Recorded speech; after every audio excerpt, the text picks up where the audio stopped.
would like to, just to invite those enlightened beings to be amongst us for this talk. And I think within your heart there is an enlightened being, and there's enlightened beings that are around all the time. So what I'm really talking about is, enlightenment here. The title says, before enlightenment, chop wood, and after enlightenment, chop wood and carry water. So what's the difference? So let's explore that this session is going to be somewhat interactive. So you're going to get an opportunity to share as well. Okay? What does the phrase bring to your mind when you think about before enlightenment, chop wood, carry water. After enlightenment, chop wood, carry water. And don't be shy. Yes? Awareness. Self-aware. Self-awareness. Because when you're chopping, it's the same, but you're being aware that you're in the moment of carrying wood and chopping. So being aware, and you're in the moment when you're chopping wood and carrying water.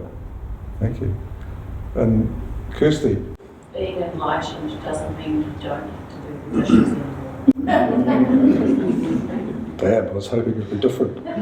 So being enlightened, Kirsty, being enlightened doesn't mean you don't have to do the dishes anymore. Just being more in touch with humility. Being more in touch with humility. Yeah, good point. Yeah, Melanie, that's right. So you might meet an enlightened person walking in the road. You won't recognise that person because they're enlightened. Maybe by their actions, but not because of their attire. Yeah, Robin. Yeah, so you remain grounded in reality. Yeah, so you don't fly off into some etheric. When you're chopping, you're into a rhythm, and the rhythm is with the energy. So as you build up that energy, the rhythm goes, and the rhythm then takes you on when you're carrying water. And so therefore you are in tune with your higher self, or the universal energy. And that gives you the enlightenment because you're connecting up with the energy itself, because you're in that harmony, that rhythm. You're in the rhythm of nature, aren't you?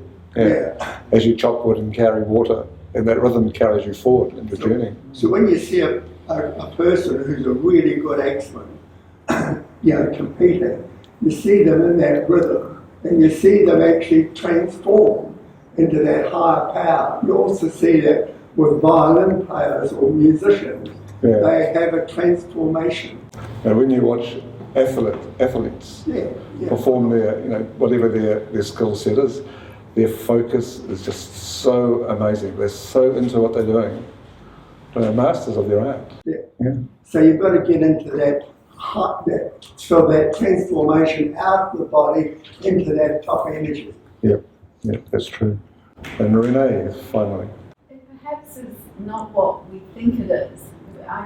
Enlightenment, because I can remember H.P. Blavatsky saying she was in a group in London and they were talking about the qualities of a master and what a master was like, and she commented later in these writings that no one realised there was a master within the group itself. No one knew. So our preconceptions of what something is often, a little bit out of line. Yeah, so the preconceptions we have are the things we actually have to get over. Those are the things that block us from seeing what is true. So it says, to put it in sort of Christian terms, that being saved, which is a Christian term, doesn't mean you have no responsibility for life. You still have to work to do both your physical and your spiritual life.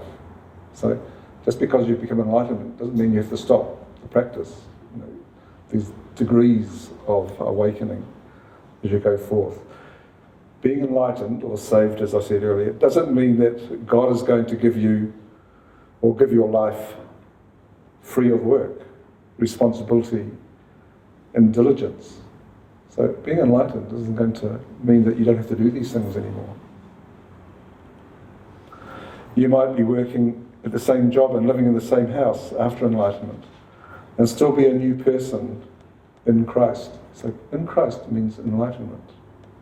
So remember in the Christian story, Jesus was the personality, but the Christ was a state of awakening, a state of enlightenment. So we often get the term mixed up, so they're not the same.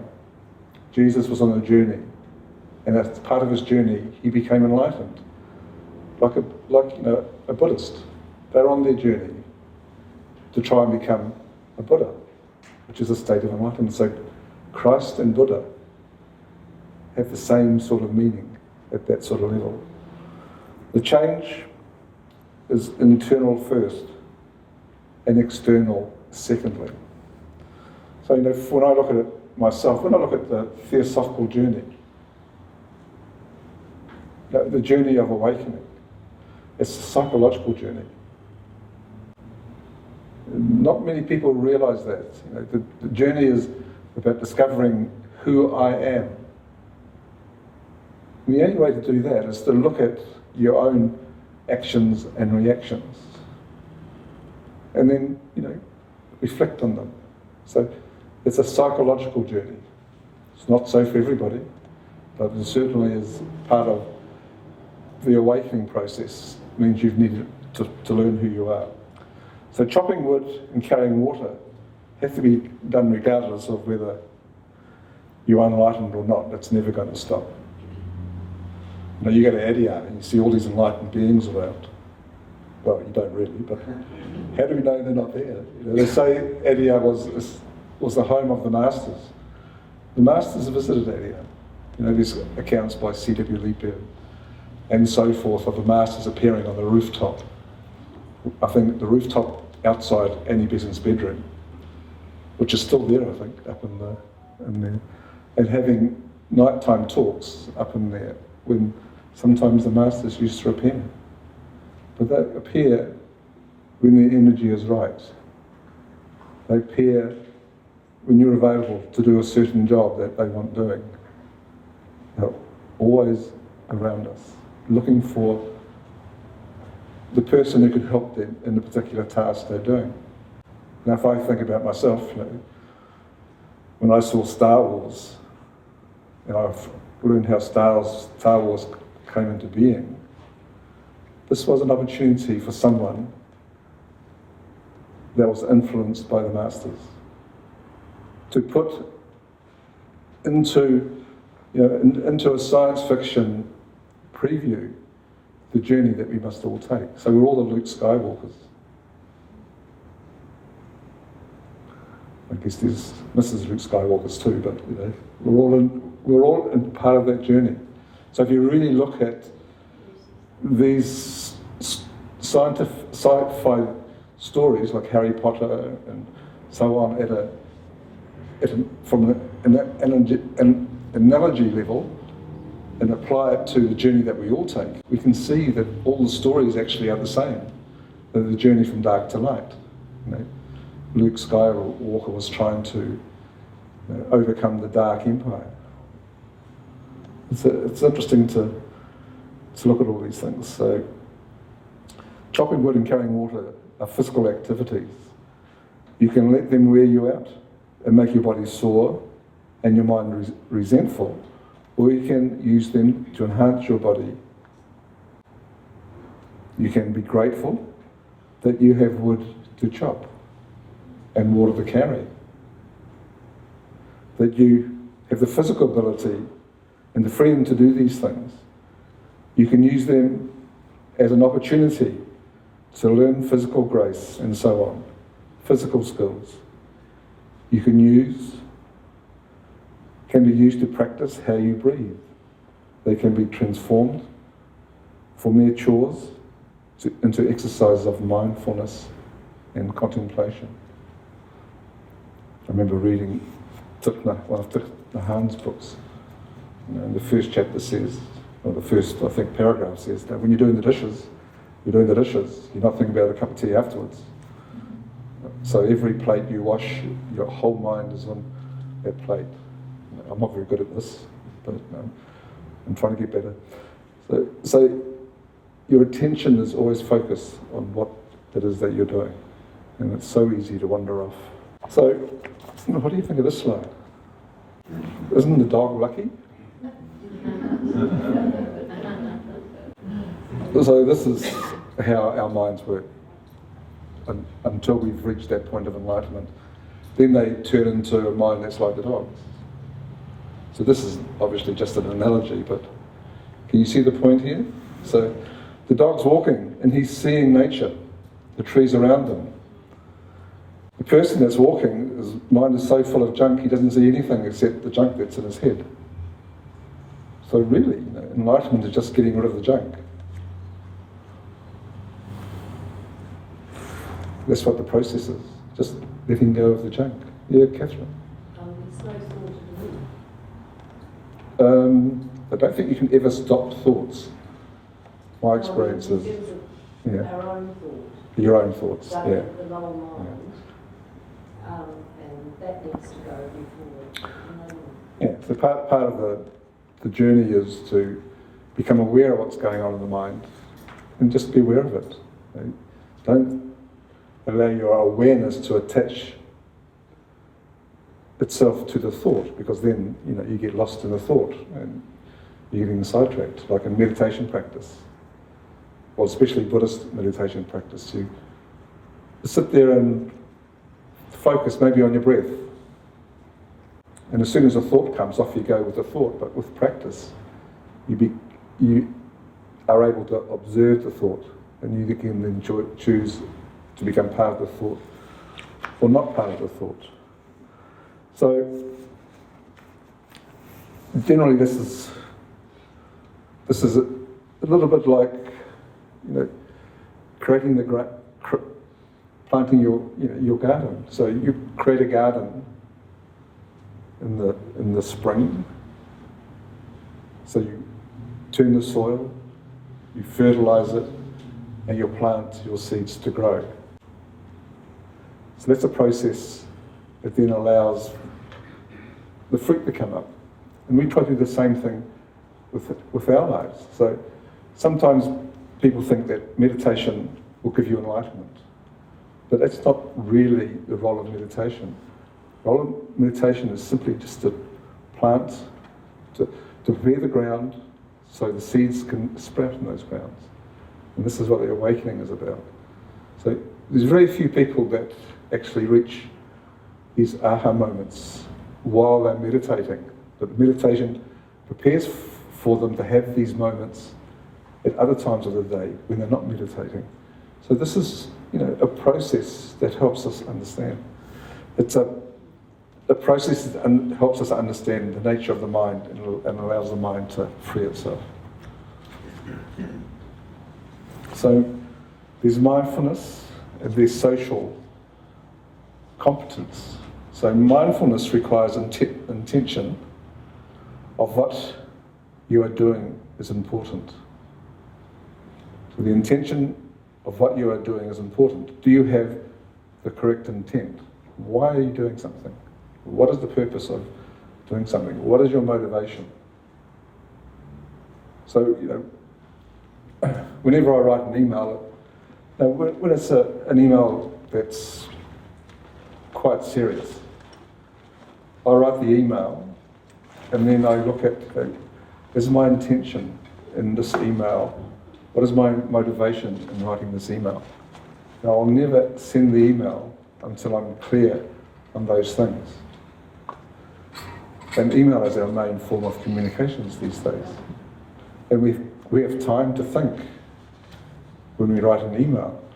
But when we're talking to each other, we don't often think about the things we're saying before we talk. And all sorts of stuff comes out. Do you ever sit back and say, oh, why did I say that? And sometimes your actual words can be hurtful and unkind. So this is part of the practice of mindfulness or meditation. Helps us to be aware also of our thoughts as they arise.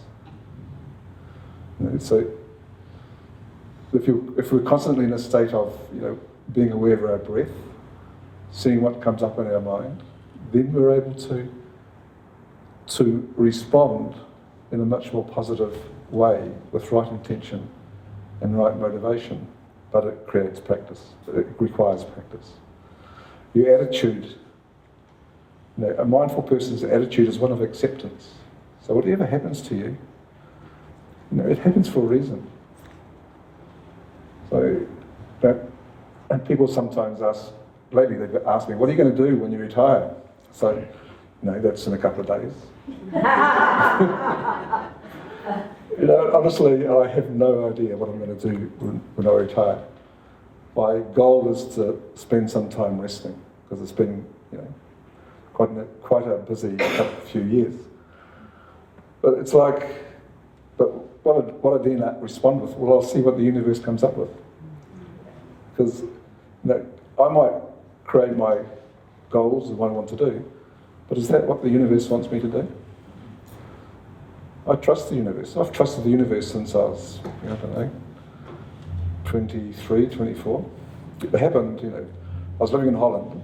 I just come back from a trip to Greece and spent 4 months in Greece, sleeping on beaches and swimming in the sea, and got back to London, and I had £5 in my pocket. And I slept at the railway station that night, which is what all us young people used to do in those days. I had no worries at all. The next day I got up, I said I was going to go and get myself a job. And I went and applied for a job, and I got the first job I applied to. Working in a bar in London, which I think most people my age at that time did. And I started earning money. And I saved enough then eventually to go to Morocco 3 or 4 months later for another 4 months. So I learned that, if you trust in the universe, the right things happen at the right time. But it's very hard to trust, because we want to be in control of our lives. So you focus your attention on the task. Keep it there. It's a form of concentration and meditation. Like I remember reading along the lines that when a scientist is focused on trying to discover something or on working on his thesis, their mind is so focused. It is no different to a person who's attempting to develop concentration. And something happens to the scientist that into the head pops the answers they're looking for. Have you experienced that? When you're you don't know the answer to something, but you're so focused on it, it just pops into your head. Sometimes it happens after a good night's sleep. You sleep, and then 2 o'clock in the morning, there's the answer that you've been looking for. So this is the way the universe works. You won't find it when your stuff's flowing around in your mind, but when your mind is quiet, it'll pop in there. This is the importance of that quiet mind. But let's move on to the social competence. So, you are in charge of your life. You have taken control and act deliberately based on your intentions. So do you agree that's what we're all trying to do? Are you in charge of your life? Are you trying to take control and act deliberately with intention to what you're doing? How often do we do that? 100%? Okay. Well, 50%? 25%? So it's interesting to think about, isn't it? So how much in control of our life are we really? How much in tune are we with the universe? You are flexible with events that take place around you. If events around you change, you're able to adopt to change without resentment or pain. Well, that's a hard one. Because most of us have expectations, what we expect in life. And then something changes, and suddenly our life becomes wobbly because what's happened to us is not something we expected. How do we deal with that? You have a clear understanding of your core values, understanding the difference between universal values, social and personal values. So do you know the difference? I'm going to ask you anyway. So what are examples of some personal values?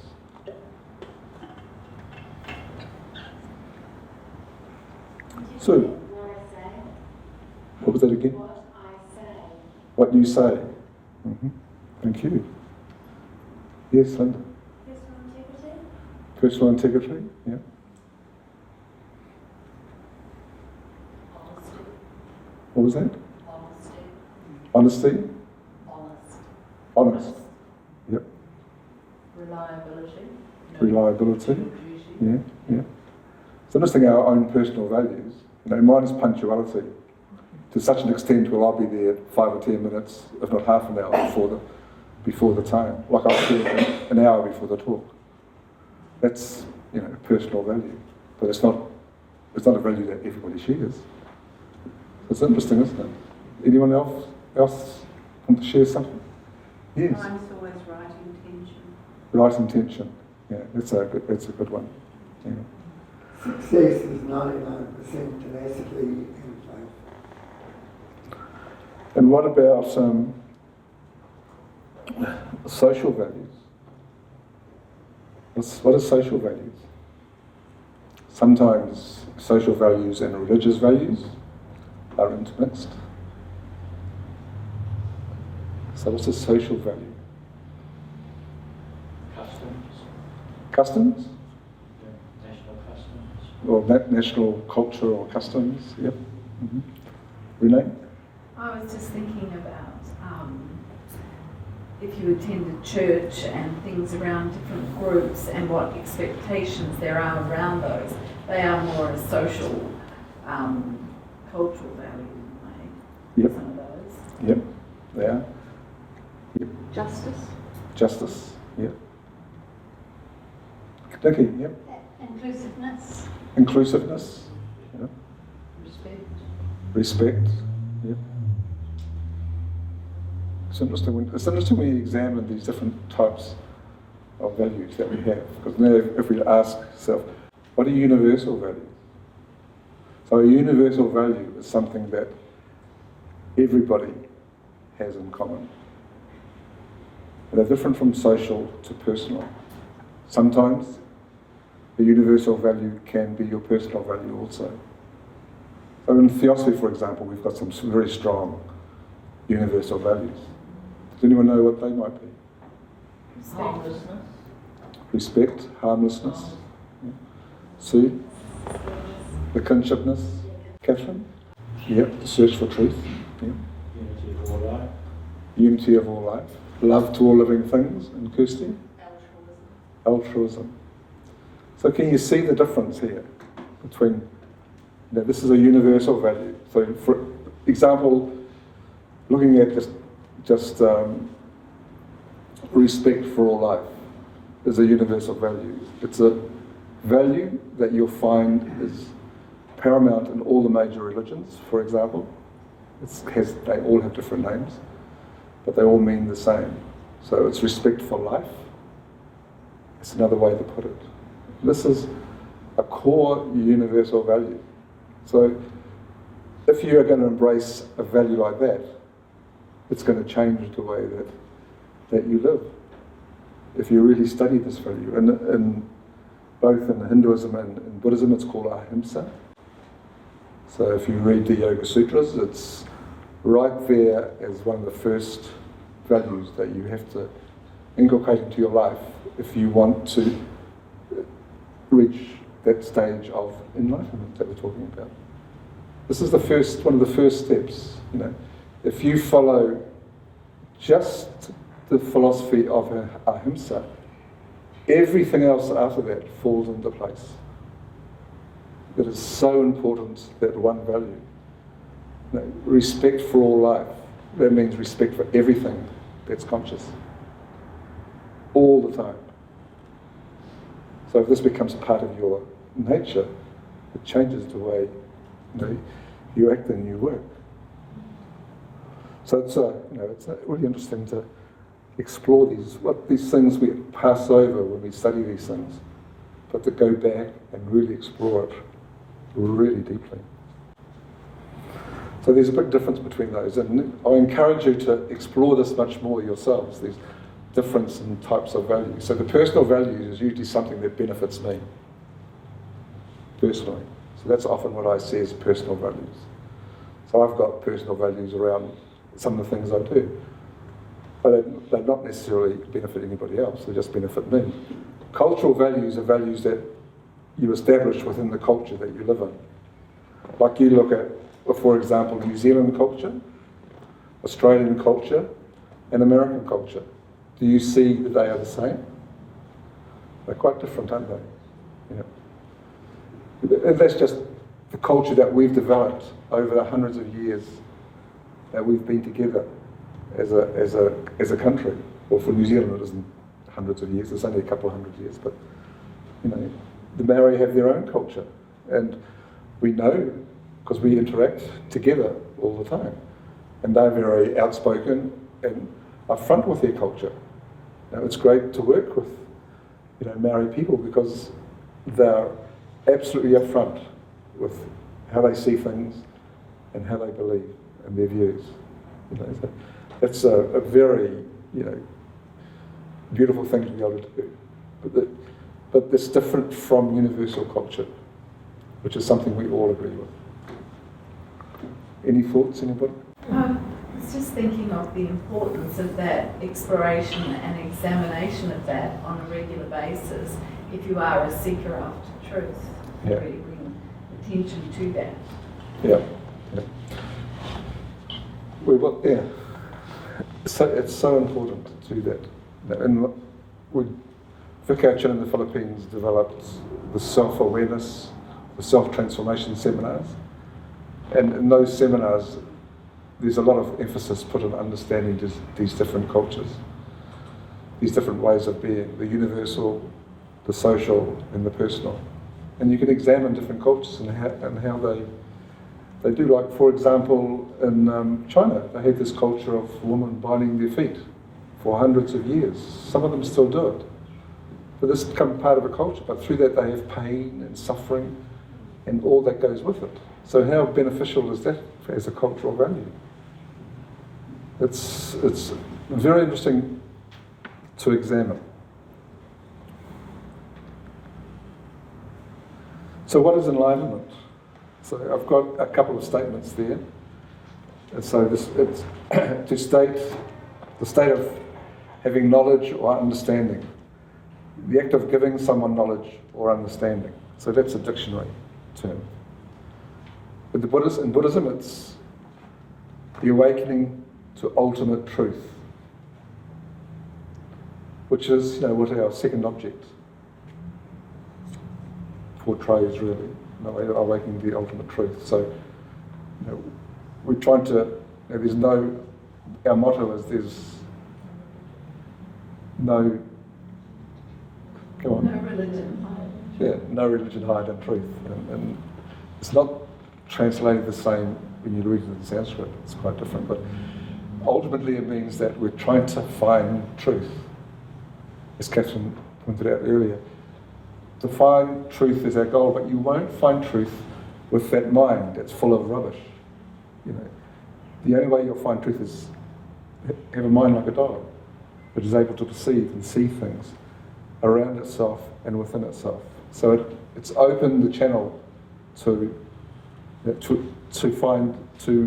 awaken to a higher part of your nature. So we're trying to awaken our awareness and our Buddhic nature. And in the Hindus say it's a state of transcendence or divine experience. So this is the definition of enlightenment.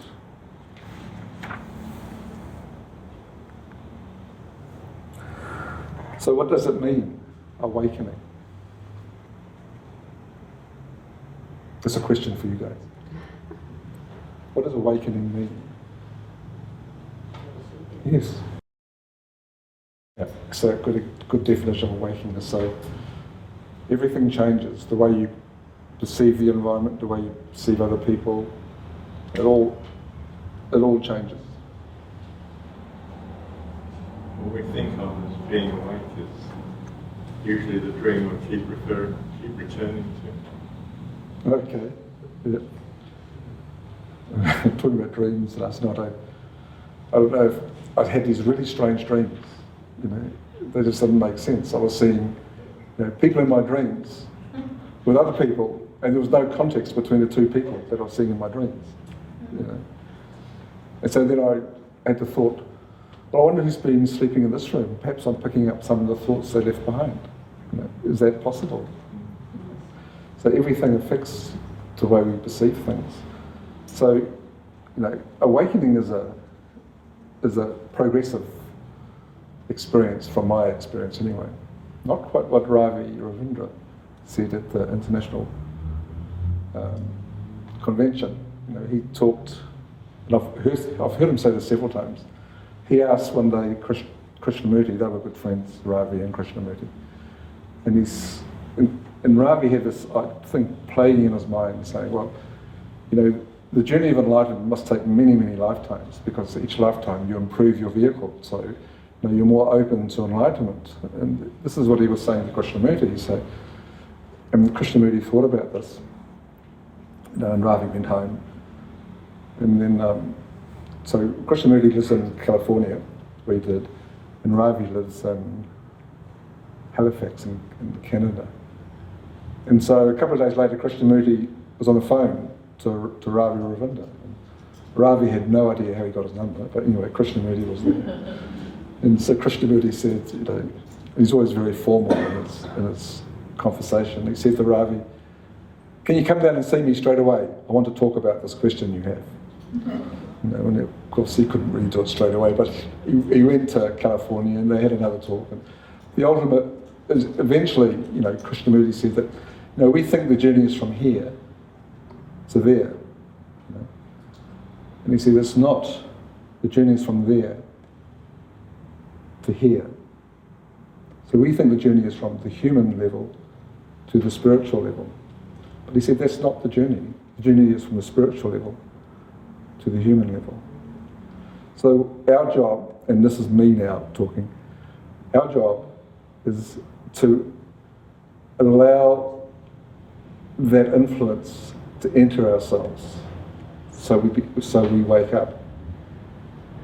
It's not that we're trying to get rid of all the stuff that's in the way, but to allow that experience to come through.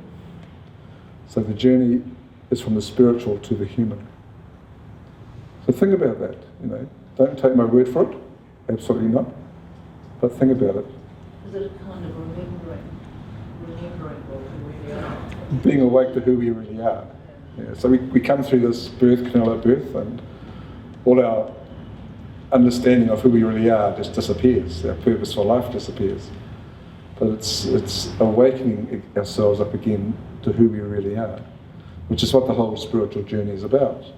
And there's many ways to look at that.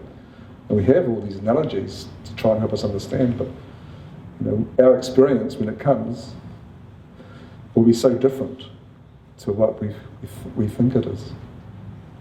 I remember once when I was, I don't know, mid-20s I suppose, I was sitting on the windowsill with, you know, my new girlfriend, and it was just a perfectly still evening. And then suddenly I had this realization. I can't tell you what the realization is because I can't really remember it. I can only remember, you know, the experience of it. But it was as though the universe was telling me everything is absolutely perfect. Everything is absolutely perfect. You know, and when I look at it rationally, I look at the world and is this perfect? This war in Ukraine, is that perfect? But it is. From a level of reality that is much wider than the reality we can perceive.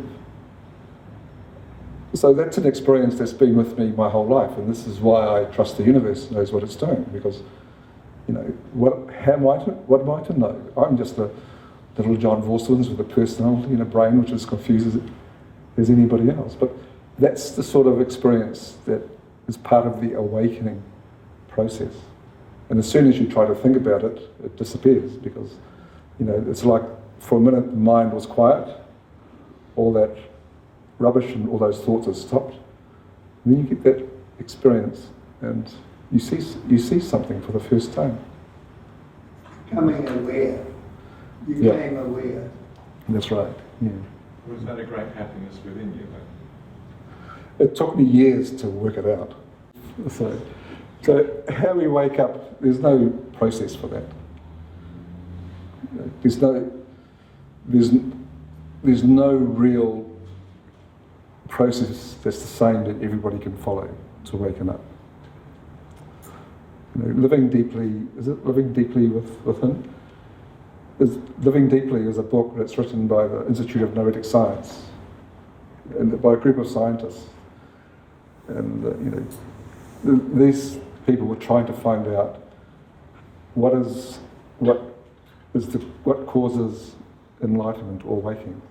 Comes from James Lovelock, who came back from the moon, and he had this huge experience when he looked out the portal and saw there. Oh, Edgar Mitchell. So I get my astronauts mixed up. Edgar Mitchell. And he had this experience looking out, you know, of the Apollo craft coming back to Earth. This great enlightenment experience, this aha moment. You know, and he came back. And he eventually, you know, formed, or helped form, the Institute of Noetic Science, which is scientists who come together.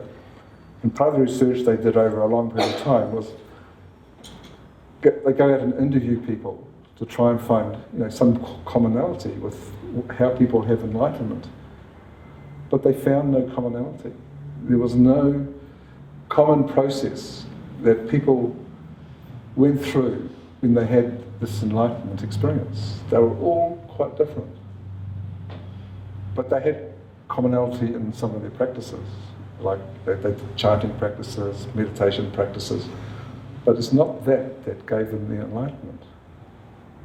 It's like what I said before, that these practices help cultivate the ground through which the enlightenment or the experiences can happen, but they don't necessarily lead to it directly themselves. Some people might contradict me on that and say, well, they had it because they cultivated the garden, so yes, it did make a difference. But you know, most of them were quite unique and most of them were quite spontaneous.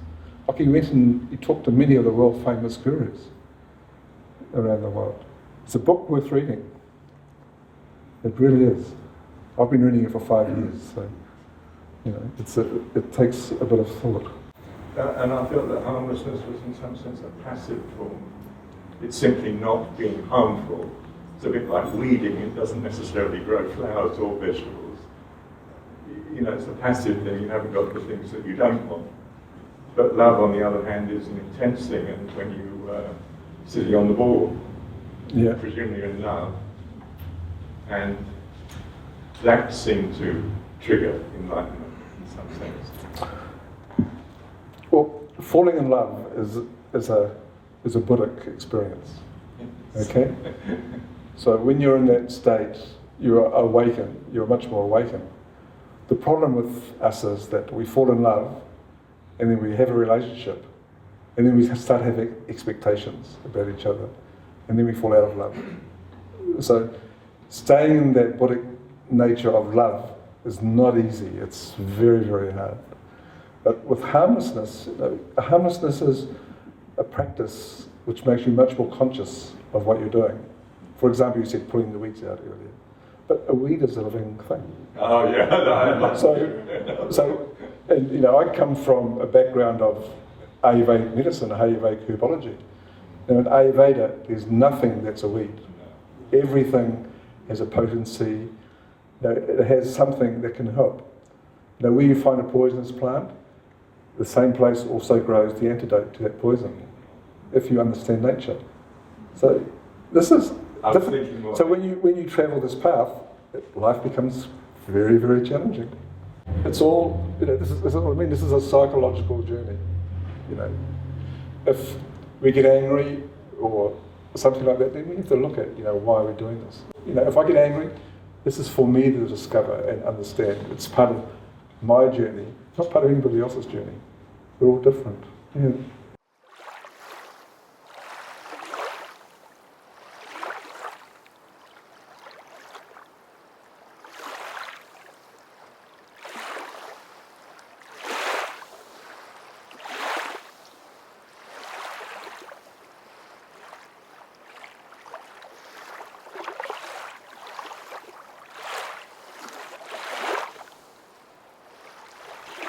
So in a universe that's absolutely aware, there's no such thing as chance. Everything happens for a reason. And when you get to that level, and you see that, that's when the growth starts. You're willing to look at, why is this happening to me? And then, this is about finding out who you are. Yeah. So these are some of the qualities that are signs of awakening. I'm sure you recognise those, you've come across those from all over the place. Be authentic. Take off your mask. We all wear masks, and we have a different mask for different people. Did you know that? But you don't see this until you start looking at yourself. And what happens when you take off your mask? Who are you? Do you know? Who is the authentic you? Who is the real you?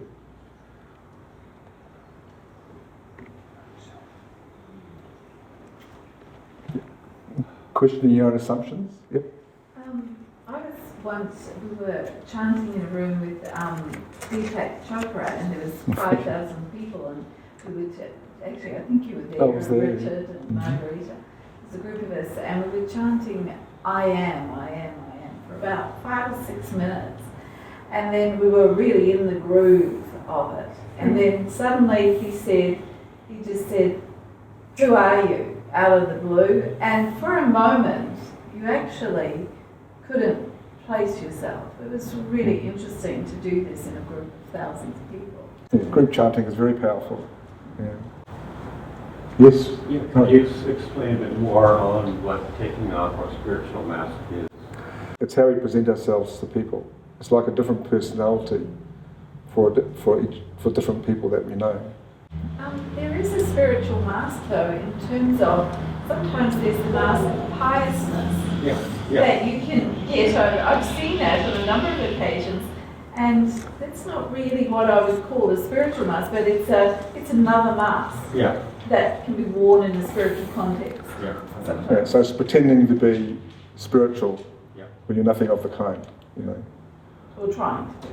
Or trying to be. We're all humans here, we're all personalities, and we're all trying to, endeavouring to awaken. And this is where we are. We all are. So there's no one really here that's above anybody else. Or maybe there is, but they're not speaking. And if they're not speaking, then they probably are above anybody else. So it's interesting. It's like Blavatsky said, I think Renee mentioned it earlier, that she was in the London Lodge, speaking to the London Lodge. She was always, and they were always very argument in London. I think they still are today, but she was there, and she said to them that you had no idea that there was a master sitting amongst you. You don't know if there's one sitting above you. They're not going to tell you. In the Mahatma letters, they say that when you become a student of a master, you have to take a vow never to reveal you're a student of a master. And then when you become a master, you would never even consider sort of, it'd be an arrogant thing to say, oh, I'm a master. Come to me. So you have to have context. There's The Voice of the Silence. It's one of my favourite books. And there's The Voice of the Silence is 3 books. Like first is The Voice of the Silence, then there's the 2 paths, and then there's 7 portals. So I've pulled just the portal that a portion of the 7 portals without all the commentary around it out. And the 7 portals are the keys to what you have to unlock within yourselves on the journey of enlightenment. And I've listed them here. So the first is dana. It's giving of generosity. the first transcendent perfection. So these are the Buddha's paramitas. So the first key that we have to unlock with ourselves is a nature of generosity. And this is quite difficult when you're used to just looking after yourselves. You know? I know when I'm eating a meal and someone says, "Oh, can I have a bit of this and a bit of that?" I say, "No, you can't. This is my meal." You know. I have experienced that. So where's my generosity? So I can see that I've got something to learn here, that I haven't developed that paramita yet. Something to work on. And the second one is, Shila is morality. So it's really be aware of fear that comes between you and your goal. Fear destroys will and halts all action. Harmony must be conquered to reach the next gate. How many of us have fear? Yeah, I have fear and anxiety. They play with you. You've got to let that go. And then the next gate is, patience, shanti, acceptance, and it says patience, sweet, that knout can ruffle. I've got a bit of patience, so I'm okay with that. How about you? How patient are you? So it's, to develop the patience is often a skill that's really, really helpful when you're dealing with conflict. Because conflict often resolves itself if you're patient. Then you just wait. Someone might, accuse you of something or write to you. Just be patient. And then, a few days later, perhaps write back and see if you can, or get on the phone or go and see them. You can usually resolve the issue quite easily. But if you respond straight away, then you just get reaction and you don't resolve anything. So patience is very important. And the fourth is vairagya, which is often translated as dispassion. But be careful to keep in mind focus on action here, because one with nature's thoughts and become invisible. So become one with nature's thoughts and become invisible. Become one with the watcher. Have you heard of the watcher? And the fifth is virya or vigor, a dauntless energy that finds its way through supernal truth, out of the mire of lies terrestrial. So you could take this to the extent where, how do you know what you know is true?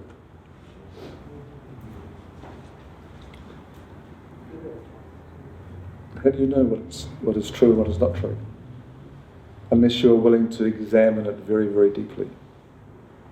And this is going beyond the mind into our awareness and examining to understand it.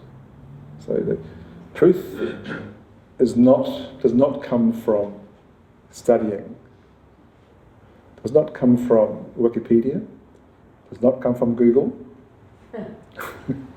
Truth is something that you can only find within yourself. Like a master has to find the truth for themselves. And then when they think they've got the truth, they then share their understanding with other adepts, other masters. And if they can confirm it with themselves, then they are coming closer to the truth. It's not much different in science today, In science, you put forward a paper or a thesis. If this thesis can be proved by other scientists, then it's accepted. If it can't, then it's rejected. So in a sense, the journey of awareness is a sort of a scientific process as well.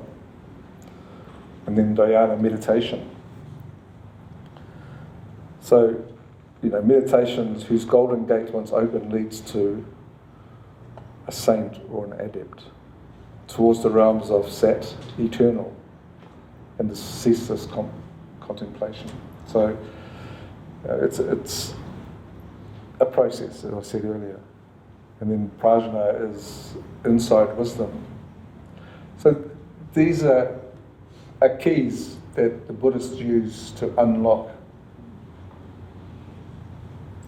the gates, or to develop the skills within themselves, or the qualities within themselves as part of their journey.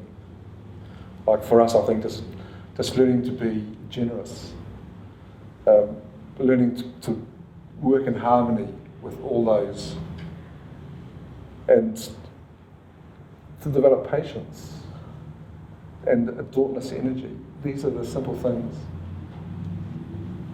to try and create within our journey, within our life. All right.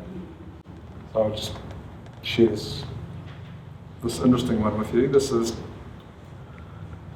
12 symptoms of spiritual awakening. So have a read for those yourself. They come from We Codependent Men, We Mute Coyotes, 2011. So nothing to do with theosophy, but it's quite good, isn't it? Number 2, frequent attacks of smiling. Yeah. Some of these you can recognise, like when you're feeling particularly in tune, you're smiling.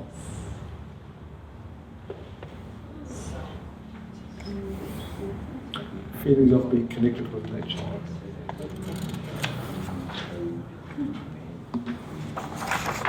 I like that number 9, a loss of interest in interpreting the actions of others. You can never know another person's motivations or intentions, so you don't even go and question them. Just your own. Yeah. Anyway, I leave you with those words to think about. So, in conclusion, once we awake,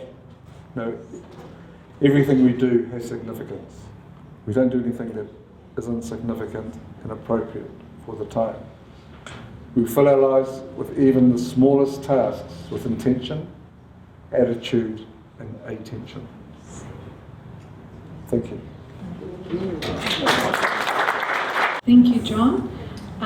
It's wonderful that he has reminded us of our practice, to be aware, to be mindful, and to observe. 3 key things there. He reminded us of universal values and examining our everyday actions and things to those values. And thank you for sharing your thoughts and your wisdom and reminding us of awakening ourselves and of who we really are, a powerful spiritual being